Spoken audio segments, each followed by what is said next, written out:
ఓర్చుకో అమ్మా, ఓర్చుకో.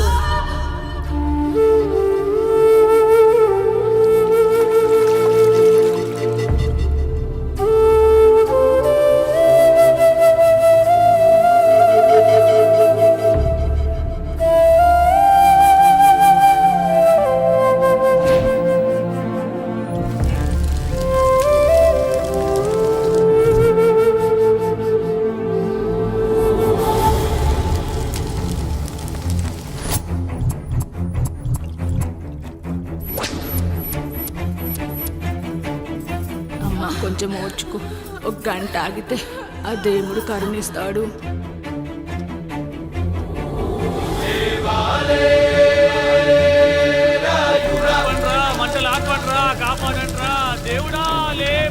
ఆయన లేవాలి, ఈ మంటలు ఆరాలి.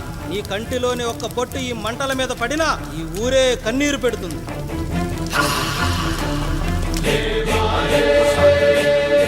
ఈరోజు మన ఊరాచారం నా వల్ల గోదావరిలో కలిసేలా ఉందిరా. భగవంతుడా, ఒక్క 5 నిమిషాలు, ఒక్క 5 నిమిషాలు నా ఈ పిల్లడ బిగించి తండ్రి. సన్నని చిరుకులు వడగలుగా మారి పిడుగుల రూపంలో బయటకు వస్తున్నాయిరా. నాలోని బాధ అనిచేత ఇప్పుడు ఇంకొక 5 నిమిషాలు అంతే. నీళ్ళు సిద్ధంగా ఉంచుకోండి. ఆగు, ఎవరు చెప్పారా డెలివరీకి టైం అయిందని? ఆ దేవుడు నిద్ర లేచే వరకు ఈ ఊరు ఒత్త కూడా పోసుకోదు. ఇంకా 5 నిమిషాలు లేట్ అయితే ఆవిడ పేరు ముందు లేట్ పడుతుంది. అది చచ్చినా ఆ బిడ్డ వచ్చినా ఆ దేవుడు మంచం దిగి నేల మీద పడ్డాకే నీ కత్తి దాని ఒంట్లో దిగాలి. శభాష్ రా సమ్రా. ఇంకా నా వల్ల కాదురా, నా వల్ల కాదు. ఒక్క చుక్క కింద పడ్డా నేను చంపేస్తానురా. గొంతులో ప్రాణం పైకి పోవాలి గాని గుంటలో నీళ్లు కిందకి రాకూడదు. దేవుడు లేస్తాడు, 5 నిమిషాల్లో లేస్తాడు.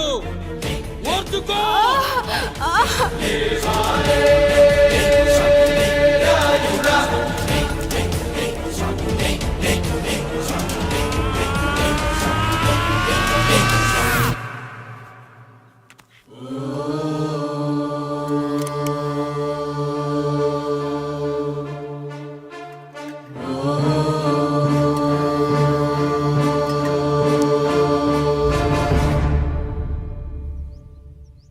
రాయుడు గారు నిద్ర లేచారు.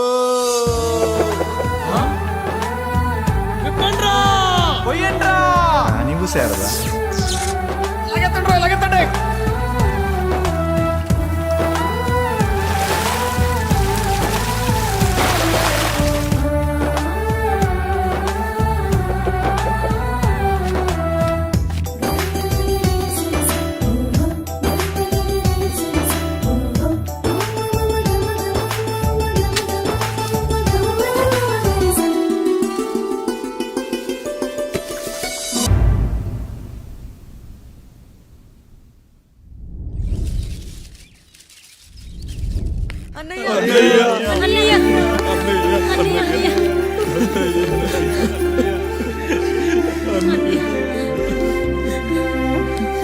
రాత్రి చాలా భయం వేసిందనయ్యా. ఇప్పుడు మమ్మల్ని వదిలి వెళ్ళకన్నయ్యా. రాత్రే కదరా మనం అందరం కలిసి పడుకున్నాం. ఎప్పుడో రాత్రి చూసామన్నయ్యా. నిన్ను చూడకుండా ఒక్క అరగంట కూడా ఉండలేకపోతున్నా. నిన్ను చూసి చాలా రోజులైనట్టుంది అన్నయ్య.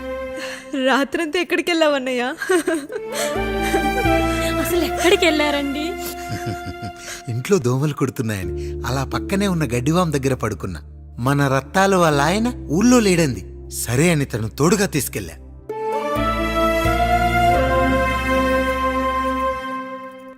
మీ సావుకటే మీ కుటుంబం నుంచి మిమ్మల్ని విడదీయాలయ్యా. అప్పటి వరకు మేము కళ్ళు తెరిస్తే మా కళ్ళ ముందు ఉండాలి, కళ్ళు మూస్తే మా కళ్ళలో ఉండాలయ్యా. నమస్కారం రాయుడు గారు.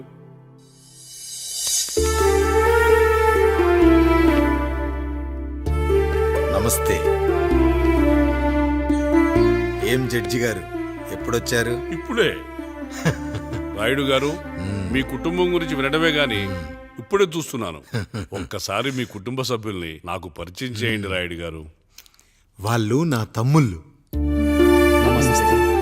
నమస్కారం. మొత్తం ముగ్గురా? కాదు, నలుగురు. వాడు వేరే షూట్లో ఉన్నాడు.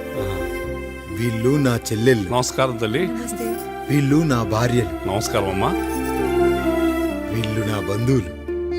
నమస్కారం. నా జీవితంలో ఎంతో ముఖ్యమైన, ఆ, ఇష్టమైన, ప్రాణమైన ఆ. మరో మనిషిని మీకు పరిచయం చేయాలి. ఆవిడే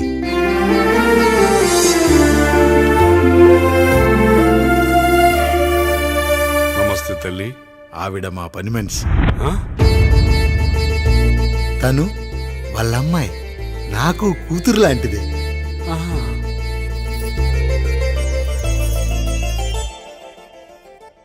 ఆ ఫోటోలోని వ్యక్తి ఎవరమ్మా? మీ ఆయన?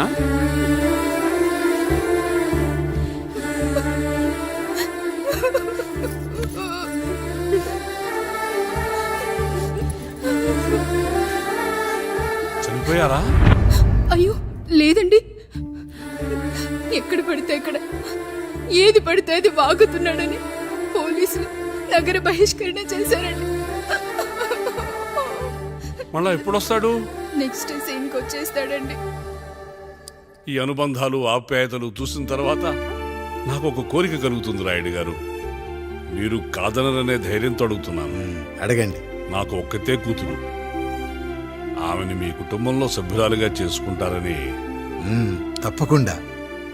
నా భార్యలకు అభ్యంతరం లేకపోతే తనను నేను పెళ్లి చేసుకుంటా.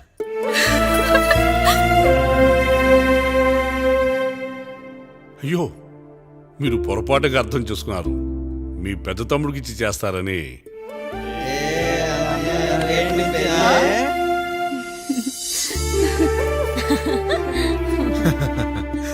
తప్పకుండా తప్పకుండా ఒక మంచి రోజు చూసుకొని మీ ఇంటికి అమ్మాయిని చూసుకోవడానికి వస్తాం. ధన్యుణ్ణి రాయుడు గారు, ధన్యుణ్ణి. రండి రండి రాయుడు గారు.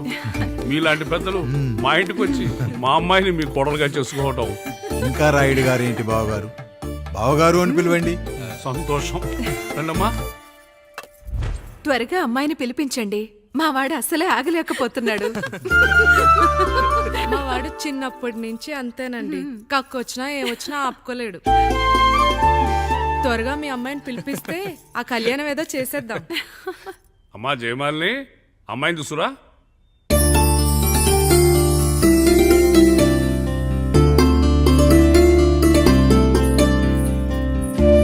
కూర్చోమ్మా. నువ్వు కూడా అబ్బాయిని చూడమ్మా.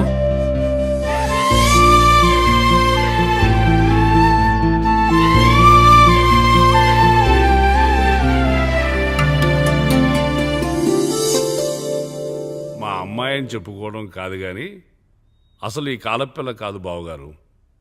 రాత్రంతా బయట తిరిగినా కోడి కుయ్యకు ముందు ఇంటికి వచ్చేస్తుందండి. మళ్ళా ఊరంతా నిద్రలేగిస్తే తప్పుగా అనుకుంటారు కదా.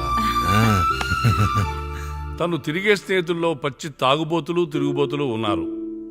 కానీ ఆ విషయాన్ని తన మనసులోనే పెట్టుకుంటుంది కానీ స్నేహితుల గురించి ఎప్పుడూ చెడుగా చెప్పింది లేదు బావగారు.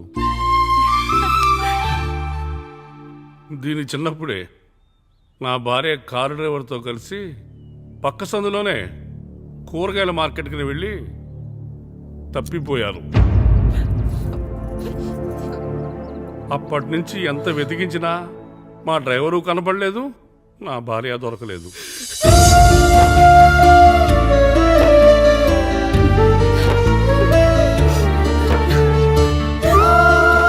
అమ్మ నాకు చాలా ప్రేమ పంచింది నాన్న. అది ఊరంతా పంచుతానంటుంది నా బిడ్డ. నేను కాదనలేదు. అలాంటి నా కూతురు ఇవాళ మీ కోడలవటం నిజంగా నా అదృష్టం బావగారు. ఈ రోజు నుంచి మీ అమ్మాయి మా ఇంటి బిడ్డ. అమ్మాయి నచ్చిందా బాబు? నచ్చిందా?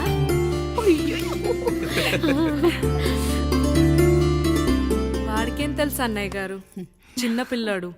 ఇప్పటికీ ఆకుని చెవులో పువ్వుని నోట్లో పెట్టుకొని తిరుగుతూ ఉంటాడు.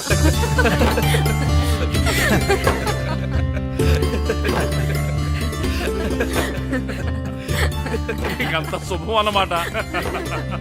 ఇక తాంబూలవి మార్చుకుందాం. ఒక నిమిషం ఆగి, నేను చెప్పేది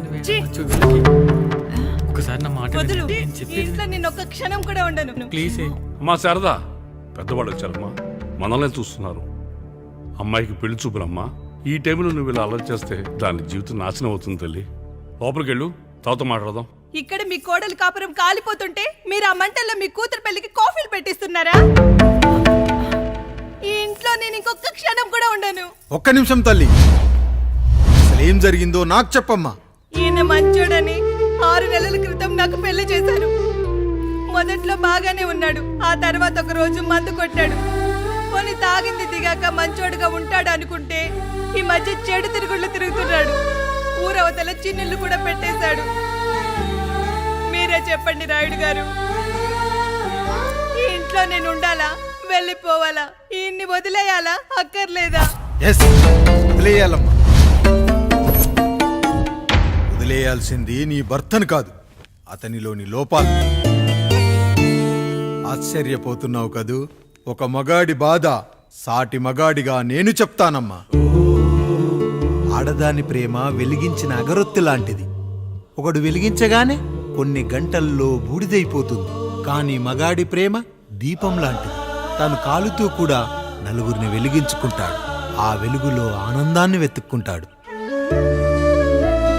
చూడమ్మా శారద, నువ్వు కాకిలోని నలుపును చూస్తున్నావు, నేను దాని రెట్టలో తెలుపును చూస్తున్నాను.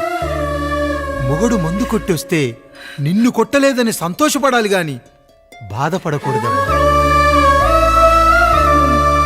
ఇక చిన్నిల్లు సంగతి అంటావా?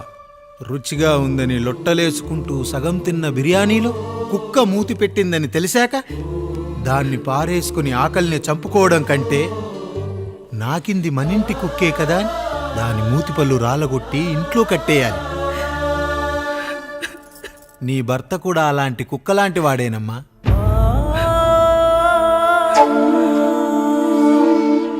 ఆడదానికి వయసొచ్చాక 3 ముళ్ళేసుకొని 90 ఏళ్ల జీవితం గురించి కలలు కంటుంది. అదే మగాడు 3 ముక్కలాడి 90 ml మందేయాలని కలలు కంటాడు. హౌస్లోనికి హౌస్ కీపింగ్కి తేడా తెలియని అమాయకపు జాతి అమ్మా మా మగజాతి. పండగ పూట తినే పాయసం రుచి గురించి మీకు తెలిసి ఉండొచ్చు. కానీ గరళం కంటే చేదుగా ఉన్న బ్రాందీని కక్కలేక మింగలేక తాగే ఆ బాధ ఒక్క మగాళ్లకు మాత్రమే తెలుస్తుంది. కష్టాల్లో ఓదార్చిన మందును సుఖాల్లో మర్చిపోకూడదని తాగడమే కాని మాకు మాత్రం తాగాలని ఆశుంటుందా తల్లి? చివరిగా ఒక్క మాట, కష్టాలు పొంగల్లో మిరియాల్లా మనకే వస్తాయి, కానీ సంతోషాలు ఉప్మాలో జీడిపప్పులా పక్కనోడుతో ఉంటాయి. ఎదుటివాడి ఉప్మాలో కూడా పనికిరాని కరివేపాకుంటుందని సర్దుకుపోవడమే జీవితమమ్మా. రాయుడు గారు, నన్ను క్షమించండి. రాయుడు గారు, నన్ను క్షమించండి. నా తప్పు నేను తెలుసుకున్నాను. ఈ రోజు నా 2 బిడ్డల జీవితాన్ని కాపాడారు రాయుడు గారు. ఈ శుభ కార్యక్రమాన్ని కూడా మీరే జరిపించండి. తప్పకుండా.